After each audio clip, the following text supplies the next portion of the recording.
Yes, sir. Trying this what we call filming closer to the camera. I know I look ugly as hell. Who cares, right? You're watching Anime Sundays. Good evening, everybody, and welcome back to Anime Sundays, the show where we talk about anime, yes, on Sundays. I am your host, Jared Ross. Now, for all of you that were with me last week and you saw that I was doing my top 5 of One Piece, and I know I said I'm going to be doing my top 5 in Naruto this week, I decided I'm going to take a quick little intermission and get back to some of these lit gauntlets by, of course, my favorite versus page, somassauce on IG. So today, we're going to take a break from the top 5 arcs and we're going to get into the Eneru Gauntlet Run.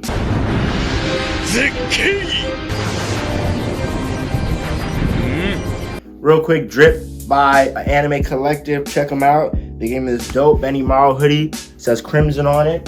It's fire. Keep it. Go cop right now. The tag will be in the description. Now, I know a lot of you say NL.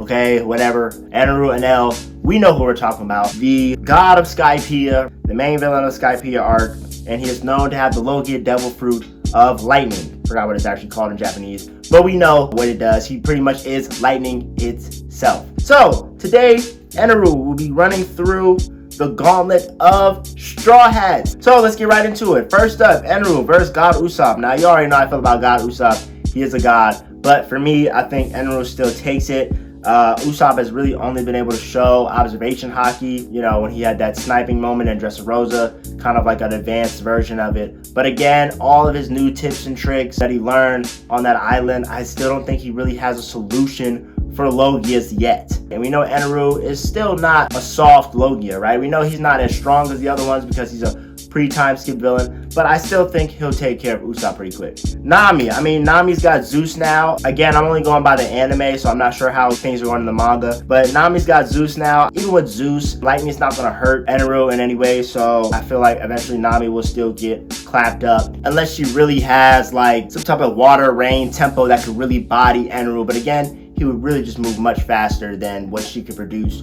with her rod, and then boom, Eneru will probably get in there, 100 volts, she's out for the count. Now we get to Brook. Now this is where things really get interesting, because me personally, when I posted this on my story, I said I think it stops at Brook. Now a lot of you say, how does it stop at Brook? He still doesn't have armament hockey, he still hasn't shown no feats of being able to damage Logias. How is he gonna get through the intangibility? Well, Brook has a lot of very unique assets in his Devil Fruit. We know about the Yomi fruit, right? The Revive Vibe fruit brings a person back to life and allows you kind of like a manipulation of your soul after death, an enhanced version of your soul after death, which has given Brook abilities such as his new Ice Slash, which he calls the chills of the underworld, and we know that he can astral project his soul, and we also know that he can manipulate the souls of others and use hypnosis through his music. Now, in terms of a fighter, Brook is more than capable of keeping up with Eneru, fighting Eneru in terms of dodging him, fighting on par, things of that nature. And he has lightning resistance. Big Mom was electrocuting the mess out of him,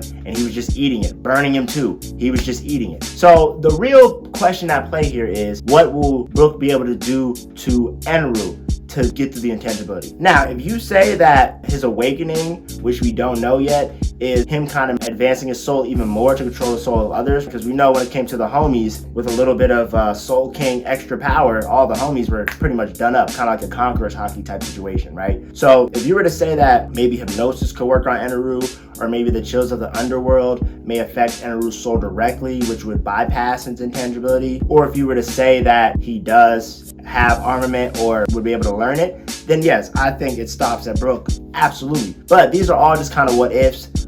These feats haven't proven to go up against Logias. But at the end of the day, Brook was hanging with Big Mom, right? Fighting her for a good while, trying to get that rogue poneglyph and fighting the homies, and, you know, still survived. So for me, if he even has one solution against the Logia, it stops at Brook. But if he doesn't, then Eneru will just kind of beat him in a stamina battle, and that'll be the end for Brook. So Brook is a 50-50 for me. Let's say we keep going. Now Frankie. Honestly, I don't think Frankie can see Eneru at all. He does have the raw power, but again, no hockey. Even if he was to have some type of scientific solution for Eneru. I think Eneru is just a little bit like faster than bro. A lot of you may say, oh no, Frankie, post time skip is relative to Luffy and all these other cats. He would still be able to keep up. I still think Eneru would work this man, especially since he's a machine. A couple 100 million vaults, he's short-circuited, really. So, for argument's sake, if we're saying that he gets past Brook, he's definitely getting past Frankie. Now, getting past Robin. I know Robin in the manga has like a new situation going on. I think she's starting to learn some hockey or something. But as of right now in the anime, I think he takes it against Robin too. Again, none of these Straw Hats have confirmed to show armament hockey. That's my biggest thing here. If they have been confirmed to show armament hockey, we can't just assume that they have it, right? I mean, Robin's nice, but even using her flower fruit, she can still get hurt using it on other people. So using it on a Logia, I think it would just actually do more damage than anything. And then of course we get to Sanji. I mean, for me, it obviously stops with Sanji. I mean, Sanji was eating kind of Eneru's attacks pre-time skip. Now that he's got Haki, Skywalk, all these other great stuff, yeah, he's working, bro. It's really no comp. He really will kick the nonsense out of this young man. And then to be honest with you, with Raid Suit, it's really GG before it even starts. So yeah. No chance against Jinbei or Zoro, we know this. But for me, the real key factor here is Brook. I think if Brook has one solution for Eneru, it stops at Brook. But if Brook can't figure it out and it's a stamina battle, even though Brook is dead, you may say, oh no, he's not gonna run out of stamina either. I think actual fighting stamina he can run out of because we've seen he was growing tired while facing Big Mom. So yeah, that's the Eneru Gauntlet Run, the NL Gauntlet Run. Real quick, had to do an intermission before we get to our top 5 arcs in Naruto coming to you next Sunday. Once again, shout out to somassauce. Thank you for tuning in this week. And yes, we will see you next Sunday.